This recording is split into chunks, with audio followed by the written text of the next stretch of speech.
और याद रखना, आप अपने आप को रज़वी कह लो, अशरफी कह लो, बरकाती कह लो, साबरी कह लो, मदारी कह लो, कामली कह लो, अबुल उलाई कह लो, जन्नती कह लो, हुसैनी कह लो, मोहम्मदी कह लो, कुछ भी कह लो, इन जिम्मेदार उलमा की मौजूदगी में कहता हूँ, कभी आपने गौर फरमाया, कभी गौर किया कि आपने बार बार अपने उलमा से, अपने खुतबा से, अपने वाइज़ीन से इस बात को सुना कि हमारे यहाँ अहले बैत की मोहब्बत, अहले सुन्नत के यहाँ अहले बैत की मोहब्बत आईने ईमान है और जरूरियात ईमान में से है।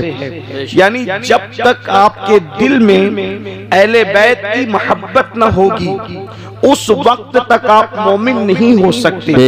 बल्कि यहाँ तक फरमाया गया कि अगर आपके दिल में मोहब्बत अहले बैत नहीं है तो आप काबतुल्लाह शरीफ में भी अगर मर जाएं तो भी आपकी जन्नत का कोई ठिकाना नहीं।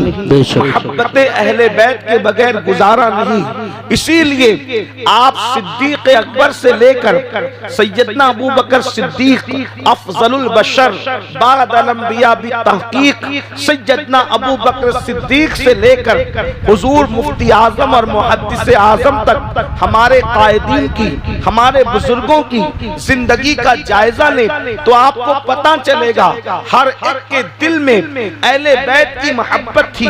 सिद्दीक अकबर का दिल देखें, फारूक आजम की जिंदगी देखें, उस्मान गनी की जिंदगी देखें, अशरे मुबश्शरा की जिंदगी देखें, इसी तरह अबू सईद खुदरी की जिंदगी देखें, खालिद इब्ने वलीद की जिंदगी देखें, हजरत जाबिर की जिंदगी देखें, हजरत अबू हुरैरा की जिंदगी देखें, इसी तरह से दौरे ताबईन फिर देखें, सईद इब्ने मुसय्यब को देखें, उवैसे करनी को देखें, फिर अइम्मा मुज्तहिदीन में इमाम आजम हो, इमाम शाफई हो, इमाम अहमद इब्ने हंबल हो, इमाम मालिक हो, ये हमारे तीन इमाम तो बल्कि इनको मारा ही गया है अहले बैत की मोहब्बत के अंदर। इमाम आजम को जहर दिया गया अहले बैत की मोहब्बत की वजह से, इमाम मालिक के मोंडे तोड़ दिए गए अहले बैत की मोहब्बत की वजह से। मेरे आका सल्लल्लाहु अलैहि वसल्लम के दीवानों इमाम मोहम्मद इब्ने इदरीस शाफई को राफजी कहा गया अहले बैत की मोहब्बत की वजह से।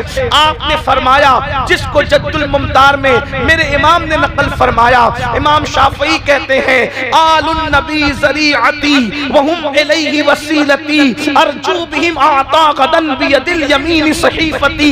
इमाम शाफई कहते हैं आले नबी ही मेरा जरिया है, अल्लाह तक पहुंचने का जरिया कोई अगर मेरा है तो वो रसूलुल्लाह की अहले बैत है। मेरा कोई वसीला है तो वो रसूलुल्लाह की अहले बैत है। और आप कहते हैं क़यामत के दिन मेरे सीधे हाथ में अगर नामे अमाल दिया जाएगा तो मेरे किसी अमल की वजह से नहीं बल्कि अहले बैत की मोहब्बत की वजह से दिया जाएगा।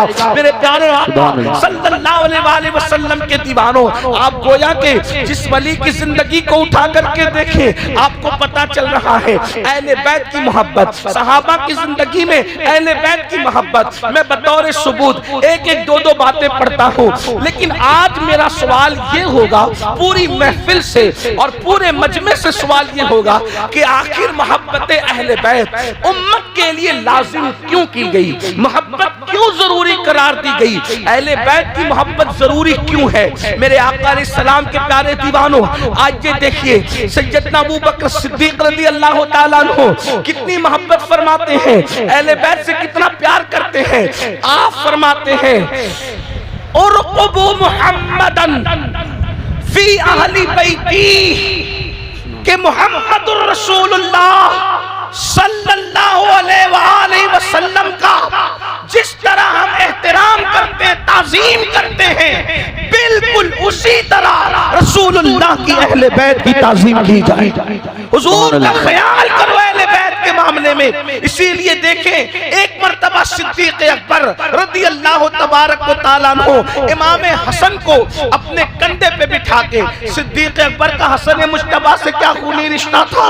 कोई खूनी रिश्ता नहीं था। न चचा लगते थे खूनी तौर पर, न ताया लगते थे खूनी तौर पर, न दादा लगते थे खूनी तौर पर, न नाना लगते थे खूनी तौर पर। हजरत इमाम हसन का खूनी शजरा अलग है, सिद्दीक अकबर का खूनी शजरा अलग है। लेकिन अल्लाह अकबर सैयदना अबू बकर सिद्दीक। ये अबू बकर सिद्दीक कौन है?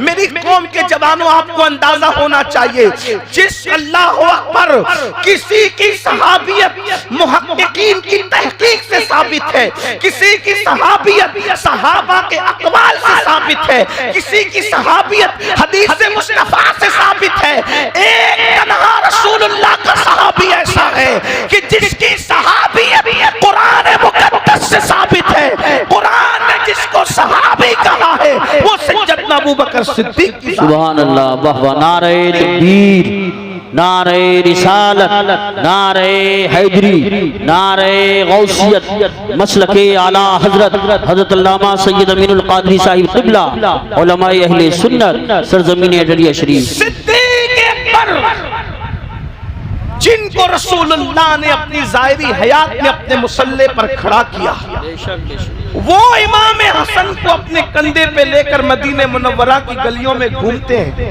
अपने कंधों पे बिठा के।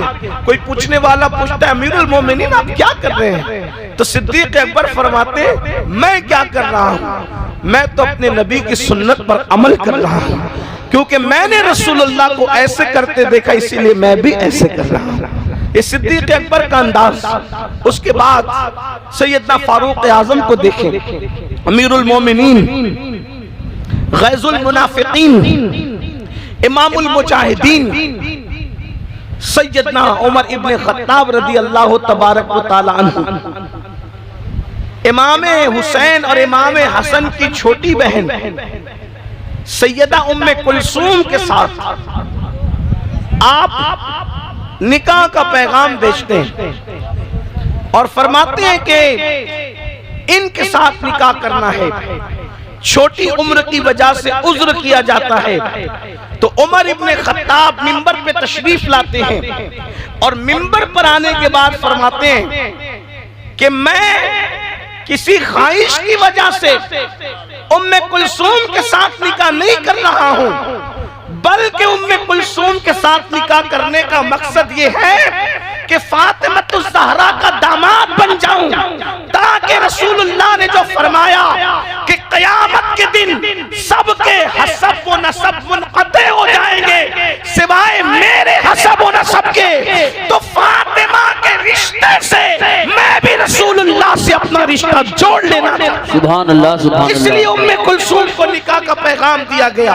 उसके बाद दूसरी बात, एक मर्तबा हजरते सैयदना उमर इब्ने खत्ताब किसी अहम मीटिंग में मसरूफ है और आपके साहबजादे हजरते सैयदना अब्दुल्ला इब्ने उमर इंतजार करते हैं और जब इजाजत तलब करते हैं उस महफिल में आने के लिए तो इजाजत नहीं मिलती। वहीं पर इमाम हुसैन भी मौजूद थे। इमाम हुसैन ने सोचा कि मैं जिससे मुलाकात के लिए जा रहा हूँ मुझसे बहुत ज्यादा अजीज, मुझसे बहुत ज्यादा महबूब, तो बाप को औलाद ही होती